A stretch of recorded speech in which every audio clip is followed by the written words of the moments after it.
সকলে আপনারা জানেন তো নাকি 26 তারিখের খবর পেয়েছেন? এই জোরে বলেন পেয়েছেন? গতকালকে আমাদের ফুরফুরা শরীফে প্রোগ্রাম হলো, দেখেছেন তো নাকি আপনারা? খুব বড় প্রোগ্রাম নয়, আমাদের খালি প্রস্তুতি, প্রিপারেশন মঞ্চ যেটা বলা হয়, স্ট্রিট কর্নার যে প্রোগ্রামগুলো হয়, খুব ইমার্জেন্সি করা হয়েছে। আল্লাহ করে প্রত্যেকে যাবেন, আমাদের ইমানি দায়িত্ব। বুঝা দরকার, অবস্থায় না বুঝতে পারলেও যাবেন, যে কিচ্ছু বুঝিনি হুজুর তাও যাবেন, তাহলে এতটুকু বোঝেন আমাদের ঈমানে আঘাত আসতে চলেছে। মুসলমানের সম্পত্তি, ওয়াকফ সম্পত্তিটা কার? রাজ্য আর কেন্দ্র সরকারের বাপদাদা পুরুষের সম্পত্তি নয়। এই কথা ঠিক কিনা বলে? এটা হলো আমাদের বাপ দাদা মাশায়েখ মুরব্বিদের মাথার ঘাম পায়ে ফেলা, রক্ত পানি করা পয়সা, অনেক মেহনত করে কষ্ট করে তারা এই মূল্যবান সম্পত্তিটা ওয়াকফে লিল্লাহ, আল্লাহর রাস্তায় তারা দান করে গেছে। দেখবেন সারা ভারতবর্ষে তাদের দান করা সম্পত্তিতে মাদ্রাসা, মসজিদ, মক্তব, দরসগাহ, খানকা, school, college, university, hospital, nursing home সব হয়েছে। এটা মুসলমানদের বাপ দাদার সম্পত্তি আল্লাহর রাস্তায় দিয়ে গেছে। এমন একটা দিন আসবে আপনার গ্রামের মসজিদে পেপার নেই, বলবে এটা ওয়াকফ সম্পত্তি, মসজিদ ভেঙে সরিয়ে দাও। বাপ দাদা 14 পুরুষ 20-50 বছর আগে চলে গেছেন কবরস্থান, বলবে এখানে একটা কারখানা হবে, বুলডোজারে ভেঙে হাড় হাড়টি জড়ো করে কারখানা করবে। মেনে নিতে পারবে? এই মেনে নিতে পারবে? অতএব জীবনের শেষ রক্তবিন্দু আল্লাহ জমিনে পড়া পর্যন্ত এই দিলকে আমরা কোনোদিন মেনে নেব না, ঘৃণা করি, কন্ডেম করি। এটা হিন্দুদের সঙ্গে বা মুসলমানের সঙ্গে লড়াই নয়, ভালো করে বুঝবেন। এই কেস যারা করেছে মুসলমান তো করেছে, হিন্দুরাও করেছে,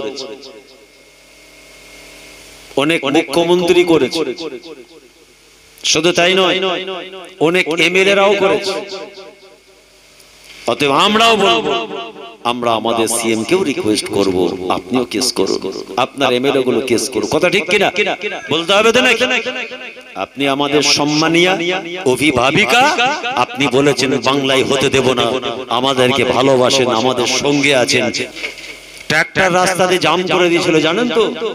সরকার বলেছে আমি খাওয়া বিপদ হলে আমি হেল্প করব, অসুস্থ হলে আমার নার্স, আমার খরচা, আন্দোলন তোমাদের সঠিক রাস্তা আটকে দাও, তোমরা কাজ করো। সরকার এই আইন পরিবর্তন করতে বাধ্য হয়েছিল। তাদের মধ্যে ছিল ইউনিটি, তাদের মধ্যে চিটিংবাজি ছিল না, গাদ্দারি ছিল না, মুনাফিকি ছিল না। যদি আমাদের মধ্যে এরকম মুনাফিকি শুরু হয়, গাদ্দারি শুরু হয়, প্রতারণা শুরু হয়, তাহলে বলবেন সফল হওয়া কিন্তু মুশকিল। তবে হ্যাঁ, যে যাই করুন মনে রাখবেন ওয়াকফে লিল্লাহর অর্থ হচ্ছে আল্লাহর সম্পদ। আল্লাহর সম্পদকে নিয়ে তুমি যদি এখানে প্রতারণা করো, কিছু কৌশল করতে চাও, খোদার কাছে তুমি জবাব দেবে, আমরা নয়। কে? কেন অনেক মানুষ বিভ্রান্ত করতে চাইছে, অনেকে রাজনীতি করতে চাইছে, অনেকে গ্রুপিং করতে চাইছে, অনেকে আবার হৃদয়ে মানতে চাইছে, অনেকে ঝান্ডার দিকে চেয়ে বসে আছে। এই আমার মতো জুব্বাদারি মুখোশধারী কোন রাজনৈতিক নেতা, সাধারণ মানুষ তারা করছে। কিন্তু যাই করুন মনে রাখতে হবে এটা হচ্ছে ওয়াকফে লিল্লাহ। সম্পত্তির মালিক কে? কোন হুজুর, কোন দেশের মন্ত্রী না, আল্লাহর সম্পত্তি।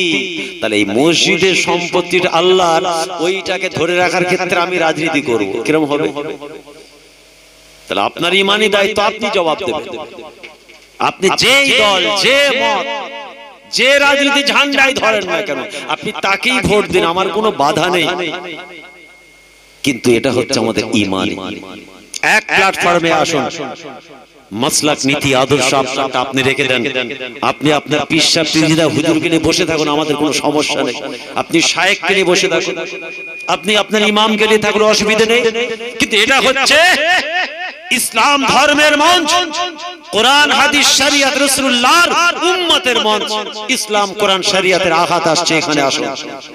সারা বিশ্বকে আমরা হিলিয়ে দিতে পারি, এটা আমাদের ঈমানি পাওয়ার। জোরে বলুন সুবহানাল্লাহ। আমরা বদরের জমিন দেখেছি, উহুদের জমিন দেখেছি, খান্দাকের জমিন দেখেছি, তুবুকের জমিন দেখেছি। অতএব আমাদের ঈমানি ক্ষমতা আমরা জানি। আমাদের সম্পত্তি নিয়ে নেবে, সমস্যা নাই, কিন্তু আল্লাহ সম্পত্তিতে আমরা হাত দিতে দেব না। এটা আমরা ঘৃণা করি, কন্ডেম করি।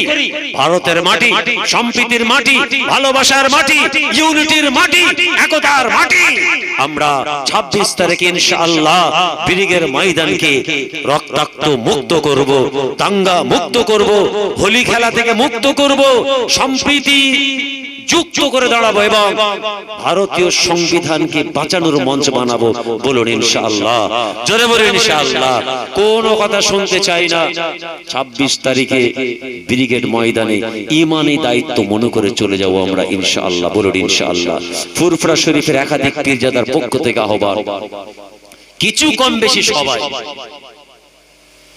অনেকে হয়তো আসতে পারেনি কিন্তু সমর্থন আছে সবাই। আরে আল্লাহর ঘরের সম্পত্তি কেউ বিরোধী থাকে? ব্যক্তিগত রাগ আমার সঙ্গে না থাকতে পারে, কিন্তু সেটাকে অকসমে ঢোকাবো কেন? ইনার সঙ্গে আমার জায়গার সম্পত্তি, উনি আমাকে দেখতে পারেন, আমি ওনাকে দেখতে পারি না। ঝগড়া আমার ঘরে থাকে, ওয়াকফ লিল্লাহ, আল্লাহর সম্পত্তি এখানে কিচ্ছু বলার দরকার নেই। এর আগে কালকে একটা সভা আছে না, ওটা কিসের সভা বলুন না? কালকে একটা আছে কোন রাজনৈতিক ঝান্ডার, আর আমরা যেটা যাব আমাদের দ্বীন ইসলামের স্বার্থে ব্রিগেড ভর্তি করব। বলুন সুবহানাল্লাহ। তাহলে এতদিন তো আমরা দুনিয়ার ফ্ল্যাগ, রাজনৈতিক ঝান্ডা বাঁচানোর জন্য ব্রিগেড ময়দানকে লালে লাল করেছি। চলুন একবার আমরা আমাদের ঈমান, আমাদের ইমোশন, আমাদের বাপদাদা রেখে যাওয়া সম্পত্তি, সংবিধানের সম্প্রীতি বজায় রাখতে, সংবিধানকে অটুট রাখতে, কনস্টিটিউশনকে সুস্থ রাখতে, ছিন্ন বিচ্ছিন্ন হতে রুখতে আমরা 26 তারিখে ব্রিগেড ময়দানে যাব। বলুন ইনশাআল্লাহ, জোরে বলুন ইনশাআল্লাহ। নারে তাকবীর। আল্লাহ আমাদের যাওয়ার তৌফিক দেন, বলুন আমিন। গাড়ি করবেন, গাড়ি পকেটের পয়সা দিয়ে, নিজের পকেটের পয়সা দিয়ে কষ্ট করে আমরা যাব আমাদের আল্লাহর ঘর বাঁচাতে। বোঝা গেল? কোনদিন মসজিদ ভাঙবে, মাদ্রাসা ভাঙবে, অলরেডি গুন্ডাগিরি চালু করে দিয়েছে এই অপদার্থ সরকার। তারা এই দেশে লুটতে চায়, রক্তাক্ত করতে চায়, আমাদের ভাই ভাই হিন্দু মুসলিম লাগিয়ে দিয়ে এরা মজা দেখতে চায়, দেশের সম্পত্তি বিক্রি করতে চায়, কি সম্প্রীতির বাংলাকে রক্তাক্ত করতে চায়। এদের রক্ত চক্ষু, হাইনা চক্ষু এবার পড়েছে ওয়াকফ সম্পত্তির অ্যামেন্ডমেন্ট বিলে। আমরা এটা কোনোদিন মানছি না, মানব না। বলুন ইনশাআল্লাহ। যাই হোক, আল্লাহ প্রোগ্রাম সফল করেন। এটা দীর্ঘদিন চলবে। খুব কৌশলে প্রতিবাদ প্রতিরোধ কিভাবে করব, গণতান্ত্রিক প্রক্রিয়ায় সুস্থভাবে যেভাবে করতে হয় সব সিস্টেম আছে। আমরা মারপিট দাঙ্গা করে নয়, নীরব প্রতিবাদ প্রসেস হয়ে সঠিক প্রসেসে করব। আল্লাহ আমাদের কামিয়াব করবেন। বলুন ইনশাআল্লাহ। যাই হোক, আল্লাহ তৌফিক দিয়ে আবার আলোচনা হবে। আসুন একটু সালাম পড়ব। ইয়া নবী সালাম আলাইকা, ইয়া রাসূল ইয়া হাবিব সালাম আলাইকা, ইয়া রাসূল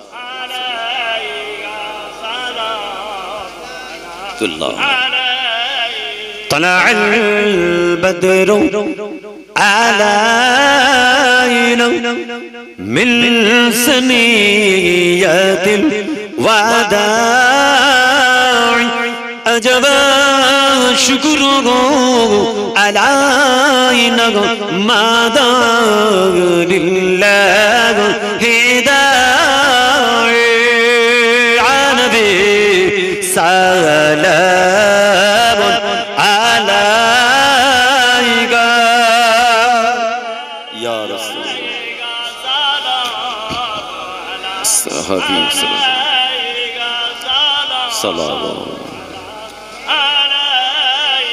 জিবরাইল দিল যে আওয়াজ, খুলে দাও আসমানের দুয়ার, এসেছেন নবী দের সরদার করিতে আল্লাহর দিদার।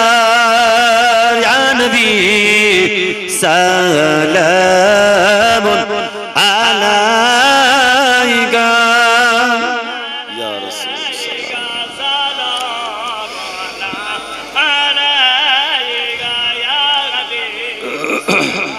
সাল্লাল্লাহু আমার নবীর আব্বা আব্দুল্লাহ, আমার নবীর আম্মা আমিনা, আমার নবীর দুধমা আলিমা, আমার নবীর রোজা সোনার মদিনা। ইয়া নবী সালামুন আলাইকা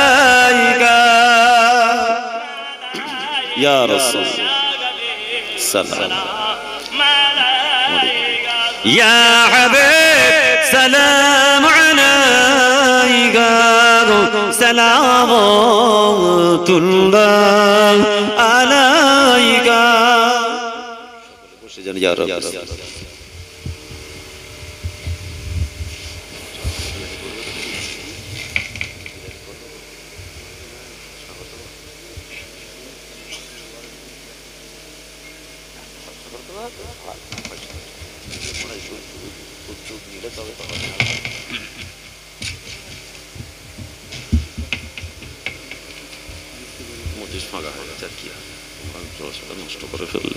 দরুদ শরীফ আল্লাহুম্মা সাল্লি আলা সাইয়্যিদিনা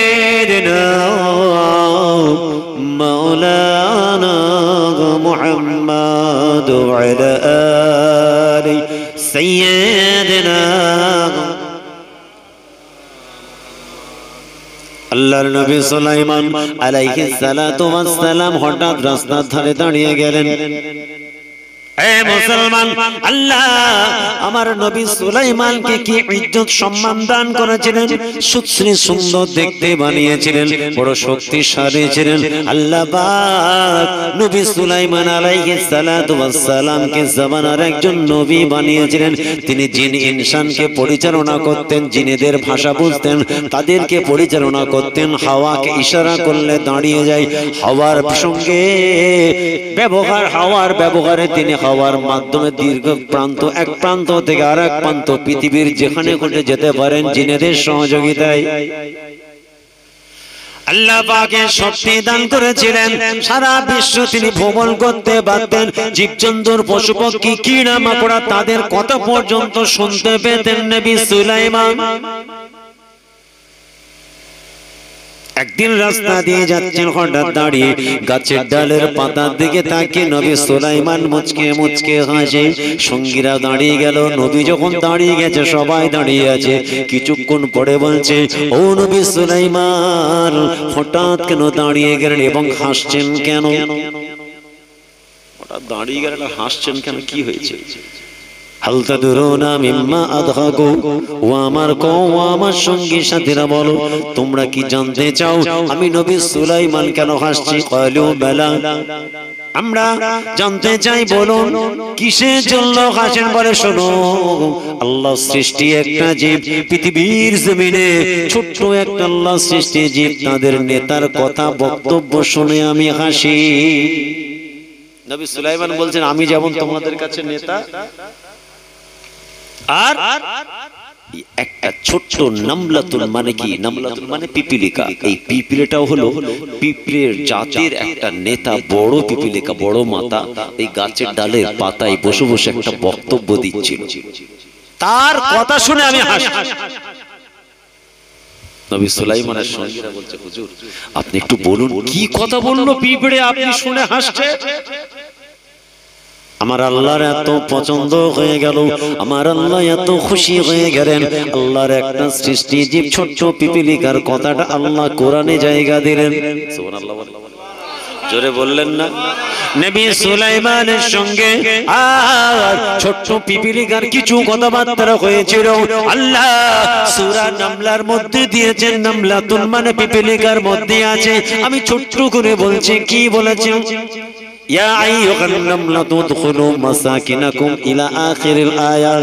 আল্লাহর নবী সুলাইমান বলেন ওই ছোট্ট পিপীলিকাটা গাছের ডালের পাতের উপর থেকে ঘোষণা করছে, ও আমার জাতের পিপীলিকারা, তোমরা আর যেন বাইরে থেকো না। ও পিঁপড়ের দল, তোমরা রাস্তার বাইরে ঘোরাফেরা করো না, তোমরা তাড়াতাড়ি গর্তের মধ্যে ঢুকে যাও, কেন না নবী সুলাইমান তার দলবল এই রাস্তা দিয়ে এখনই যাবে।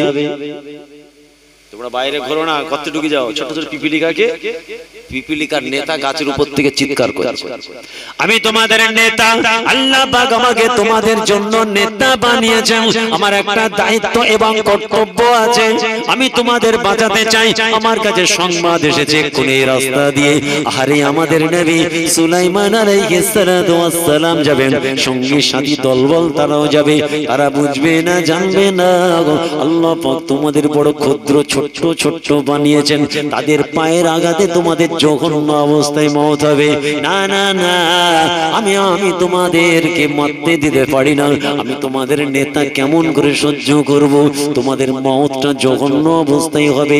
নবী সুলাইমান তার দলবল লোকের পায়ের আঘাতে তোমরা দুমড়ে মুচড়ে মারা যাবে, এই ভয়ঙ্কর মৃত্যু আমি মেনে নিতে পারি না, এই জন্য তোমাদের ঘোষণা করছি, উদখুলু মাসাকিনাকুম, তোমরা তোমাদের স্বপ্নের ঘর গর্তের মধ্যে প্রবেশ করো। আর এই পিপীলিকার কথাটা আমার আল্লাহর এত ভালো লেগে গেল, কোরআনে জায়গা দিল। আয় আমার বান্দা বান্দিরা, তোরা পৃথিবীর জমিনে কোরআনের ব্যাখ্যা, তাফসীর, ব্যাখ্যা, বক্তব্য শুনে তোরা জ্ঞান অর্জন করবি। একটা পিপীলিকার নেতার মনটা কত বড়, সে তার জাতকে বাঁচানোর জন্য কেমন করে চিৎকার করে।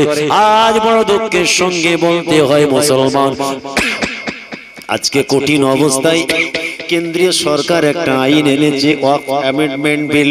এই অবস্থায় বাংলার মানুষ কেন, সারা ভারতের মানুষ যখন ঝাঁপিয়ে পড়ছে, এই বিল আমরা মানি না, রক্ত দেব, জীবন দেব, এক ফোঁটা রক্ত জমিনে পড়া পর্যন্ত মেনে নেব না।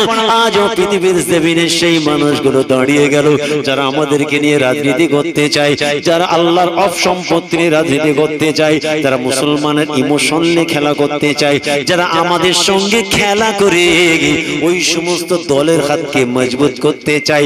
অতএব মুসলমানের শত্রু অন্য ধর্ম বর্ণের দিকে আঙুল বাড়াবেন না, সব থেকে বড় শত্রু হলো মুনাফিক এবং গাদ্দার মুসলমান। কথা ঠিক কিনা বলে? শুরু করে তারা তাদের কাজ শুরু করে দিয়েছে। আর একটা পিঁপড়ে সে তার জাতকে বাঁচানোর জন্য গাছের উপরে উঠে চিৎকার করছে, ইয়া আইয়ুহান নামলাতু, পিপীলিকার দলেরা, উদখুলু মাসাকিনাকুম, তোমরা তাড়াতাড়ি গুহার মধ্যে প্রবেশ করো, আমি তোমাদের নেতা, আমি তোমাদের স্যার, আমি তোমাদেরকে বাঁচাতে চাই। কারণ আল্লাহ পাক এই দুনিয়ার জমিনে পিপীলিকা জাতের মধ্য থেকে আমাকে নেতা, লিডার চয়েস করেছে। একজন লিডারের দায়িত্ব হলো তার জাত সমাজের মানুষকে বাঁচানো। আল্লাহ বলছে পিঁপড়ের থেকে তোরা জ্ঞান অর্জন কর। কথা বুঝে গেল? অতএব আল্লাহ পাক আমাদের সেইভাবে চলার তৌফিক দেন, সেই মানসিকতায় চলার তৌফিক দেন। সকলে বলুন না আমিন। যাই হোক, আর বাড়াবো না, সময় তো হয়ে গেছে, আর বাড়াবো।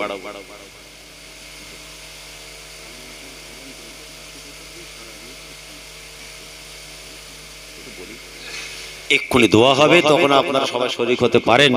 আগামী বছর জলসাটা হবে না বন্ধ হবে? বন্ধ হয়ে যাবে? কি বলছেন আপনারা? আমাকে অনেক দূর যেতে হবে, 12টা থেকে শেষ করার কথা, এই 11টা থেকে ট্রেনে নিয়ে যাচ্ছি, দিকে আর যাওয়া যাবে না, আমি অনেক দূরে যাবো ভাই, পর পর প্রোগ্রাম, চাপ আছে আমার, প্রচুর পেছন চাপ আছে। আগামী বছর হবে না বন্ধ হবে? তাহলে বন্ধই করে দাও, কেউ কিছু বলছে না, বন্ধ হয়ে যাবে। কি বন্ধ হবে না, চলবে?